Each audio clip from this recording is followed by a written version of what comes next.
content campaign, and commercial mobilization for strategic initiatives and developmental platform. She has worked for top companies and entities here and abroad and is currently the ad sales head of the ABS-CBN Corporation. Julie graduated with a Bachelor of Arts degree in communication research from the University of the Philippines in 1993, married to a frontliner, and has been blessed with two wonderful children. Joining us to talk about advocating service and truth, live streaming from San Juan City, ladies and gentlemen, Julie Alfaro-Santiago.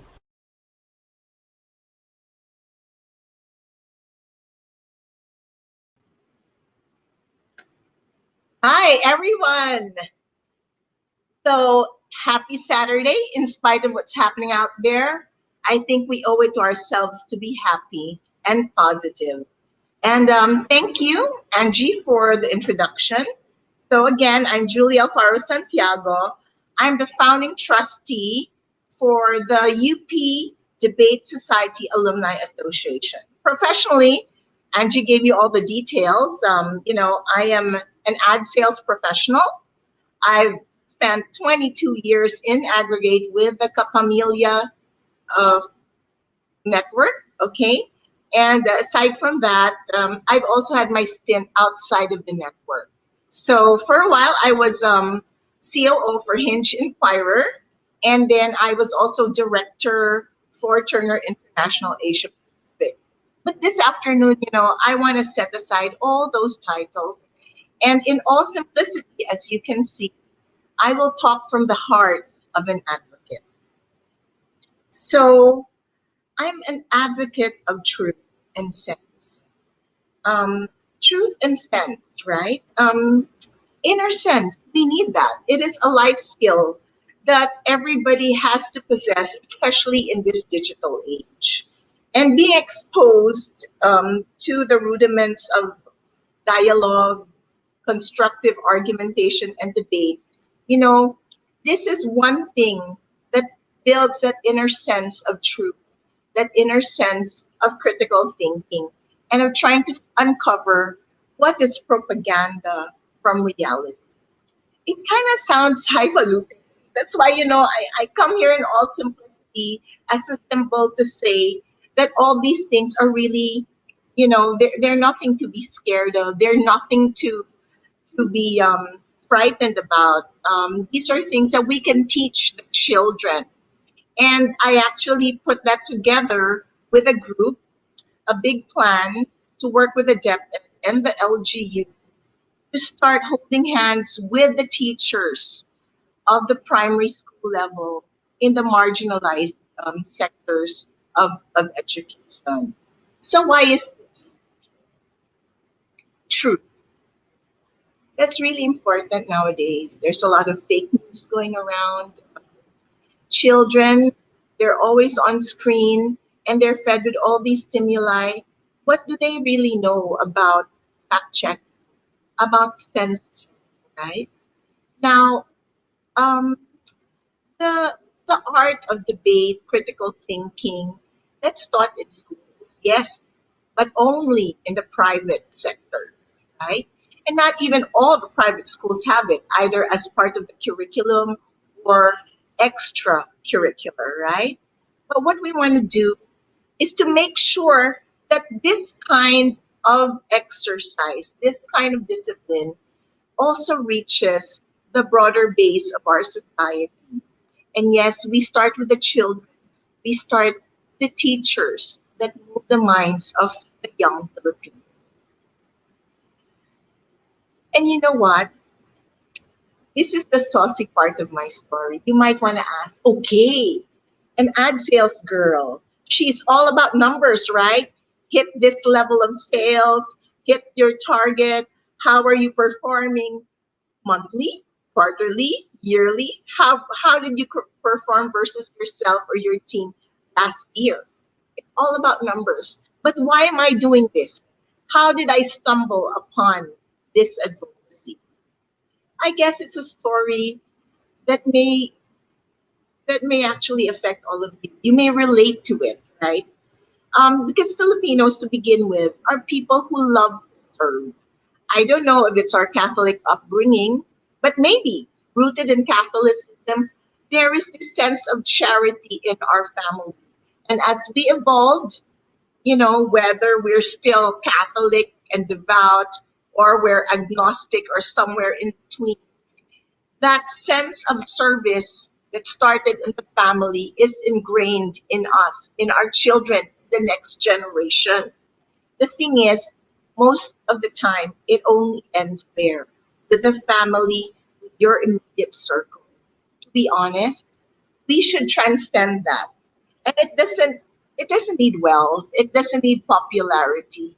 It just needs a simple heart that wants to serve, to transcend our bounds and our inner circles and reach out to a bigger net of individuals to serve.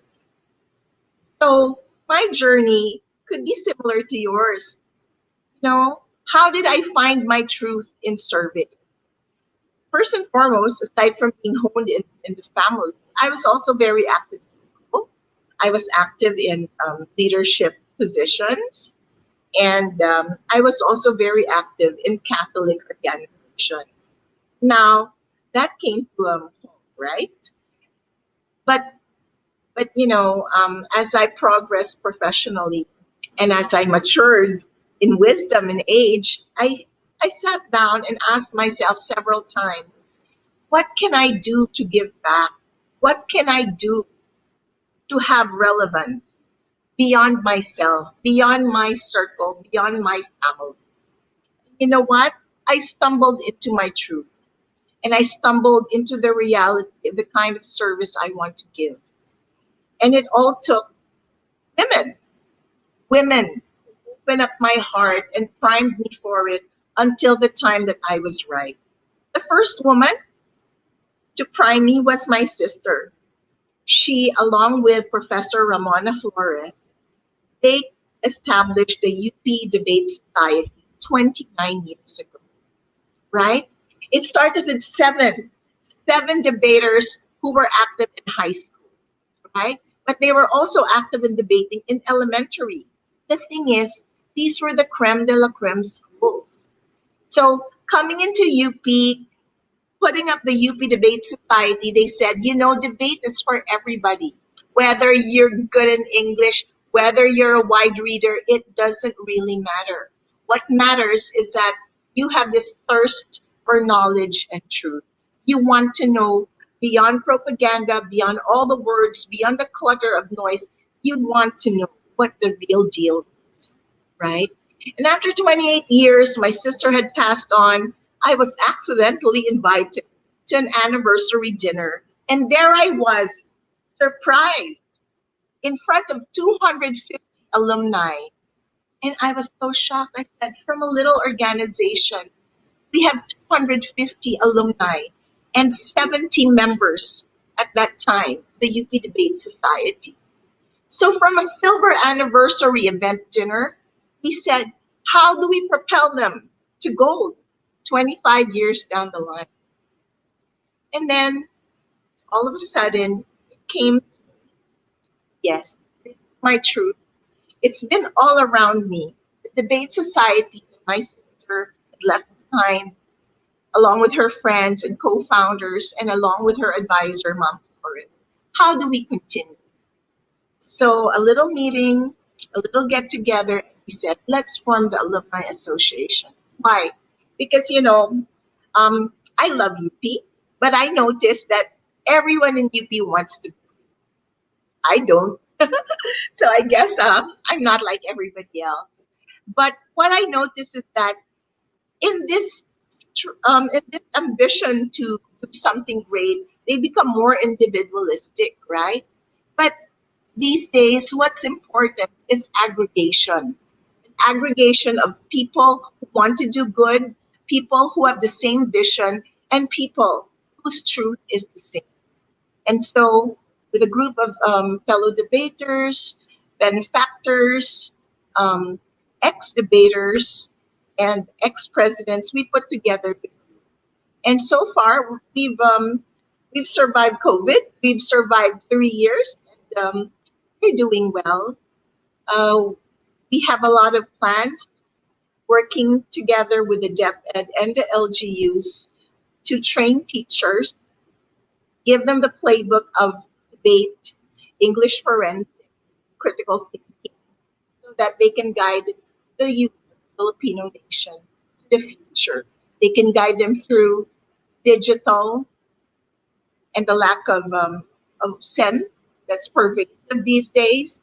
They could they could address the digital dumb down that we're all fearful of, and that's it. That's basically how I found my truth, how I found the service angle that I like to excel in. And again, there's no need for validation, no need for appreciation. It's just a quiet work that we do. And hopefully it would redound to a wider sense for our children, for the children of the nation, you know, so that we can counter all of this propaganda, lack of understanding, the lack of critical thinking. So that's it, guys. Again, thank you for this opportunity for joining the Global Women Who Rule. I feel so humbled to be here this afternoon. Thank you so much, Apple, and your group. And thank you also to all the 21 women, aside from myself, who have made this event possible. You're so awesome. And again, I bask in the shadow of your glory. Thank you very much.